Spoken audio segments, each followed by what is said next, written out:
So by the time you're watching this, they just released a new trailer for Kingdom Hearts 3. It's going more into the Big Hero 6 world because it is titled TGS, which is Tokyo Game Show, and the Big Hero 6 trailer. But this trailer shows a lot more than just the Big Hero 6 world. It goes into a lot of story details that are very important. It goes into actually showing us more gameplay and a couple other like scenes from various other worlds, which look all very, very cool. And I kind of already reacted to it like in my own spare time because I was on Twitter. I was noticing these tweets saying like, "Oh, here's the cover art," which looks amazing. By the way, I think the cover art for this game actually looks like it looks fucking beautiful. I love it. And then there was a trailer, and I was like, "Okay, where can I find this trailer?" So I went on to the Kingdom Hearts Twitter, and I found the trailer, and I watched it.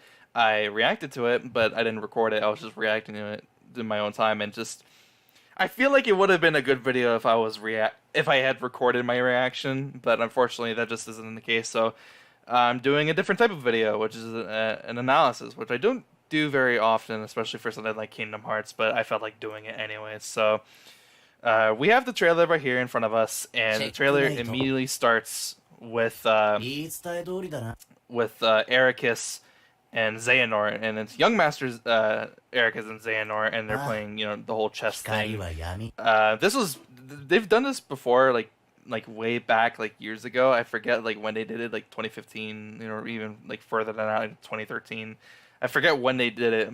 For some reason, it seems like it's in 2015, but probably not. But they decided to redo this again, and it looks really, really good. And then shortly after, of course, they get into showing us the Big Hero 6 world. So they show us this big heartless enemy, which we've already seen before in previous other trailers. So for people who are excited and surprised by this new enemy type, we've already seen it before in other trailers, such as Olympus from various other trailers.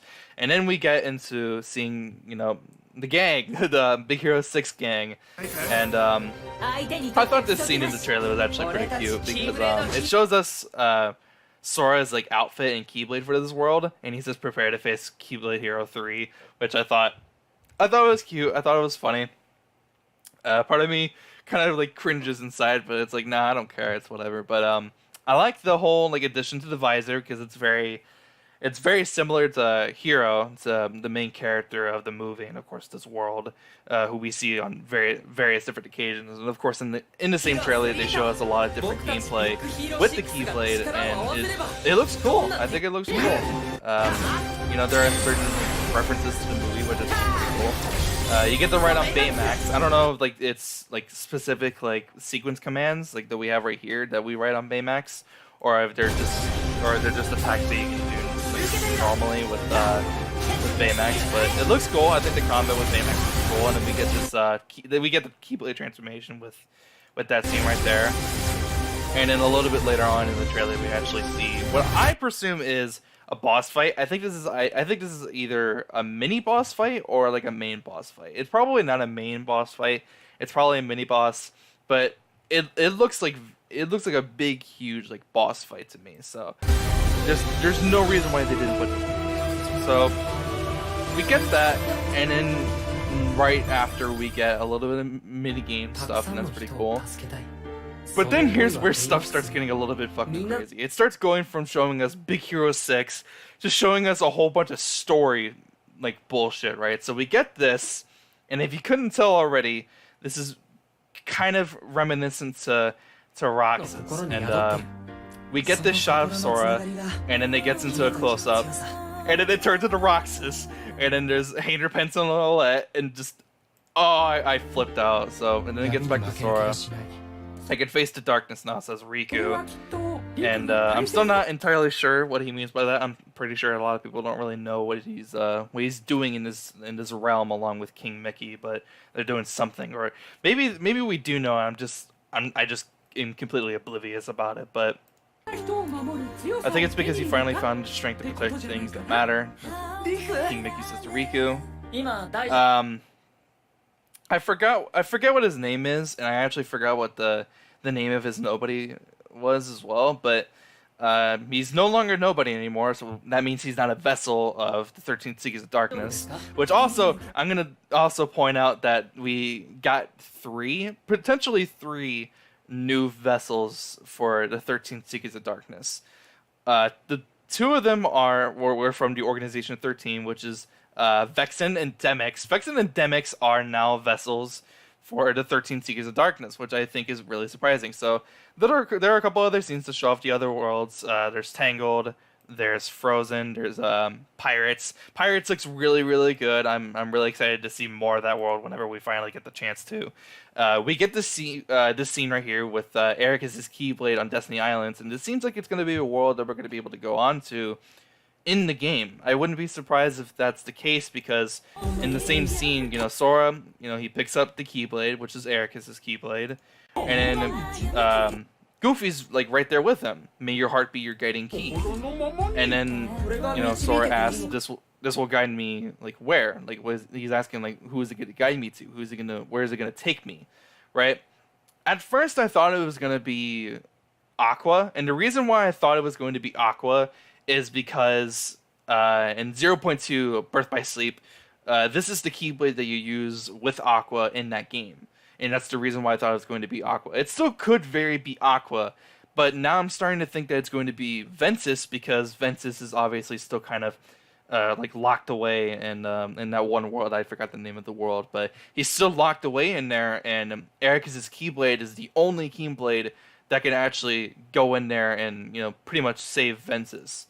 Which I'm pretty sure in the next like couple scenes, Vanitas is actually there with Ventus. He's in the same place that Ventus is at. Vanitas found him, and we get this scene, and Sora's talking to Larxene, and he says, "You haven't found all 13 vessels." Larxene says that she has found all 13, but then later on in the same trailer, obviously, it's Zigbar and what was it? Ansem, the Seeker of Darkness? I don't remember if it was Ansem, the Seeker of Darkness, or if it was Zenith. I think it's Ansem, the Seeker of Darkness. But really quick, we do get the scene where Hayner, Pence, and Olette, the three trio from Twilight Town. So that means Twilight Town, of course, we're going to be coming back to this world. But they're bringing up Roxas, which means they're going to try to bring Roxas back, because, as we all know, Roxas is the nobody for Sora. And Sora feels the need to try to, bring Roxas back so he can be his own person instead of being the nobody to him. But all this is all corresponding as to while the 13 Seekers of Darkness are currently trying to find all 13 vessels. So they very well could be either using Aqua as the 13th vessel, because there is like a short scene that you don't get to see too often where Vanitas is pointing down his Keyblade towards Aqua, but they're either going to use Aqua as the 13th vessel, or they're going to be trying to bring back Roxas to be the 13th vessel, which we'll get into in a second. But we get a little bit more gameplay, a lot of Pirates gameplay, and more of like the whole like boat battle system, which looks really cool. We get ground combat with some Heartless and Nobodies, and in this area, which looks really, really good. I think it looks really, really good. We get a little bit more Olympus stuff. We get a selfie system, which looks like it's supposed to be a mini game, but I don't know if they're like hinting at like a photo mode for this game, kind of like how Spider-Man recently did it. Which either or, it works for me. I don't really mind it too much. Then we get this. We get the Ice Golem, and that's not from the Colosseum. That's in the Frozen world.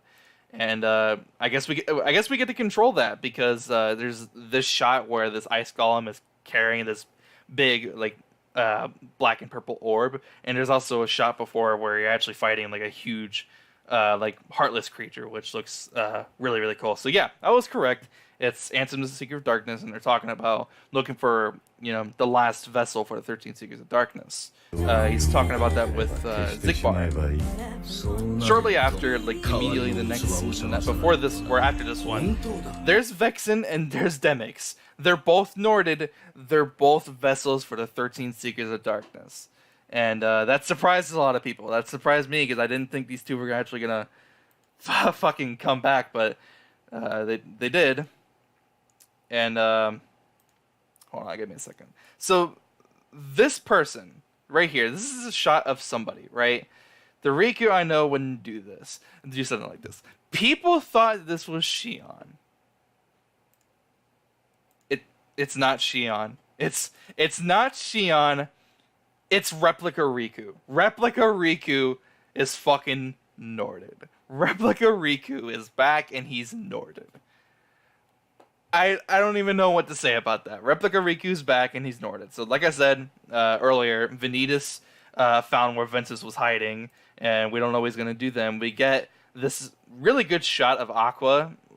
She's talking about how all that's left in her heart is misery and despair, and I want you to feel it. Which she's most likely talking to either Riku or King Mickey, but just I feel so fucking bad. Aqua needs a fucking hug, dude. Aqua needs a fucking hug because she's going through so much right now. Part of me doesn't think she's gonna become a vessel. Part of me thinks that, you know, like her being in this realm has just kind of consumed her heart and her mind, where, you know, all she feels now is misery and despair, like she's saying right here in the scene, where now her mind is corrupted and now she gives off the image of her being a vessel for Xehanort and the 13 Seekers, but I don't think that's good. I don't think that's going to be the case. It just doesn't seem like that to me. And then we get this shot. This looks like the Keyblade graveyard. It most likely is. We have King Mickey, Donald, and Sora, and then we see the man, Xehanort, and he looks fucking good. Xehanort looks fucking good. We get a couple other shots, Demix, and that's most likely Roxas or Ventus, most likely. I don't know who that could be. That was Terra. That was Terra. If you didn't get a chance to really see that shot, that was Terra. Hold on, give me a second.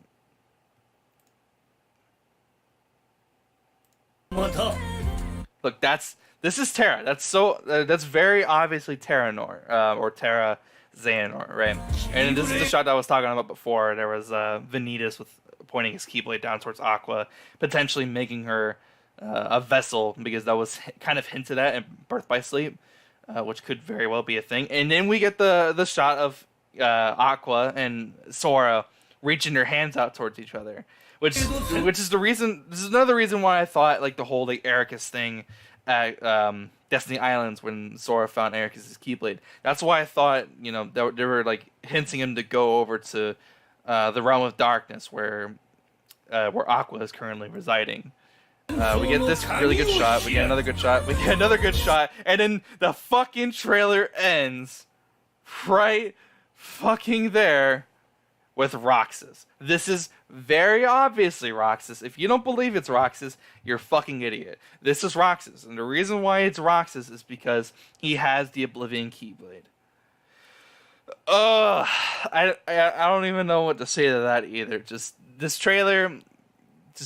It's absolutely amazing. I don't even know what to say for the rest of it. The Don't Think Twice song is going off, and I think it's the extended English version of it. I think very soon we're gonna get the full English dub version for that song, which is gonna be absolutely beautiful. I want to hear all of it. I want to hear all of it really, really badly. But regardless, that's the whole trailer, and that's really all I have to kind of mention right now. And obviously, if you want to go watch the trailer, go ahead and just go down in the description. I'll go ahead and link the trailer down in the description if you haven't seen it already. You probably already have, to be honest, but whatever, it's fine. But just Kingdom Hearts 3 is shaping out to be an amazing fucking game, and I cannot wait for what the developers are doing for this game. So yeah, that's pretty much it. I have nothing else to add on top of what I've already mentioned throughout, kind of doing an analysis for the trailer. This is the cover art. If you haven't seen it already, I already have it probably in the beginning of the video regardless. But anyways, it's the end of the video. So if you did enjoy, and if you enjoyed watching something new on the channel for once, leave a like. And if you are new, subscribe for more videos just like this. I'll see you guys in the next one. Have a fantastic day. I'm out. Peace.